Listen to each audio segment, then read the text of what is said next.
Welcome to Psychologist Talks. Today's episode is going to be a follow-up on a series about death and sometimes by proxy suicide. I know that's a tough overlap, but today is going to be a little bit more about death if you're not big on the suicide stuff.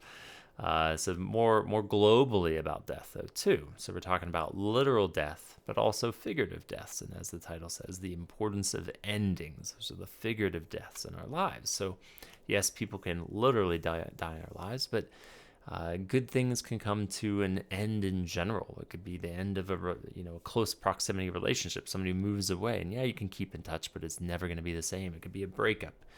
It could be the ending of a great book series or a television series. Even us in the clinical world, it could be the termination of a relationship, and folks will often never see us again and never talk to us again. And these endings are important. They are important for us to encounter. Now, a caveat is, of course, it is normal to not want to encounter endings very frequently in our lives.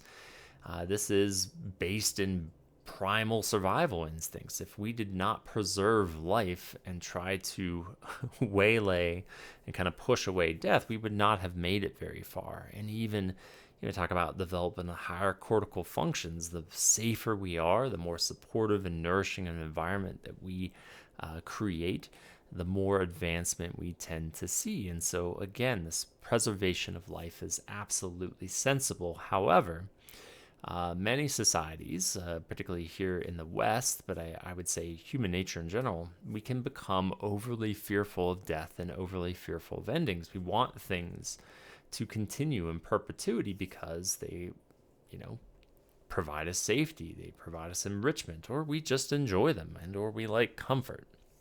But the consequence of that is that we often do not learn, we do not evolve, we do not adapt as much unless we truly grapple with the ending.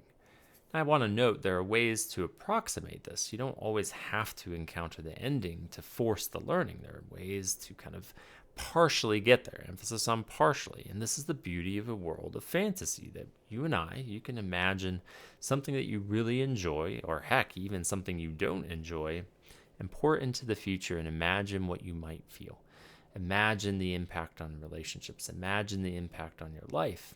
And what that can do for us is it teaches us, it gives us some sort of insight about what is most important to us. Where do we want to spend our energy?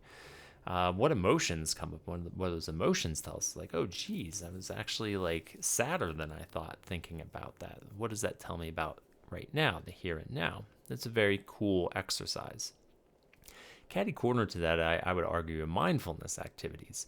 This is just relishing the day-to-day that we can lose sight of because our brains have this wonderful yet terrifying capacity to take for granted that which is already known, that which is just sort of part of the blasé, everyday minutia almost. And so it allows us to focus on, allegedly bigger and brighter things, but we lose our ability to savor the things that really do matter to us, the proverbial stop and smell the roses, do not forget to. And so those mindfulness activities can also have us, relishing and cherishing that which is a helpful way to really encounter this idea of the possibility of death. Like, I'm cherishing this today because I don't know if I'm going to have opportunities to cherish this in 3 days. So again, kind of a by proxy experiencing of death and endings. But again, at the end of the day, you cannot replicate it. There's something that happens to us even neurologically when we are encountering the reality of an ending. It lights up our memory centers. It lights up our emotion centers in a way that simply cannot be replicated until you are staring the literal or figurative death right there in the face. And so what this is doing for us is it encounters this sort of, it's like a memory experience bomb is how I would describe it. There's this intense sort of feeling of all the feels and all the things that we really appreciate about what we are losing, that forces a summarization that again cannot be replicated. We only know and can fully appreciate that which has been when we know it will never be again. When we become so overwhelmed or preoccupied and anxious with this, it steals away the potential to really embrace this as an opportunity, because it is an opportunity. Now, I'm not saying it should be without distress. especially death. I have experienced the death of my mother recently, and that is something that I do not wish upon people. But simultaneously, because it's painful, it's overwhelming. There's lots of layers to that grieving process, and simultaneously, there is something and was something extremely powerful about encountering how I encounter relationships, for better and worse, within that death.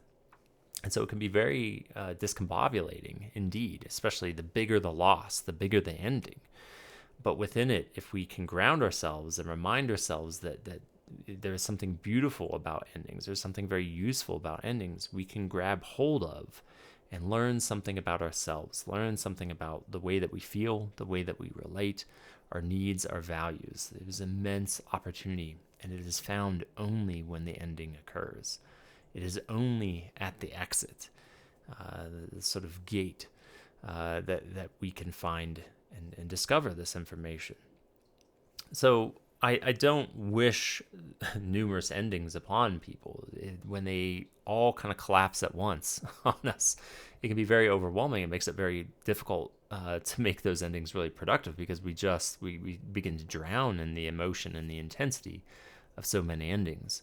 But at the same time, I hope that you, as a potential listener and viewer, if an ending occurs that's somewhere rocking around your brain, especially if you really hate endings, you're really scared of death, that you see that there might be potential opportunity, that there is something that reinvigorates our investment in the world of the living when we encounter the world of death and the world of endings. So, as always, I appreciate folks for listening and watching. And stay curious.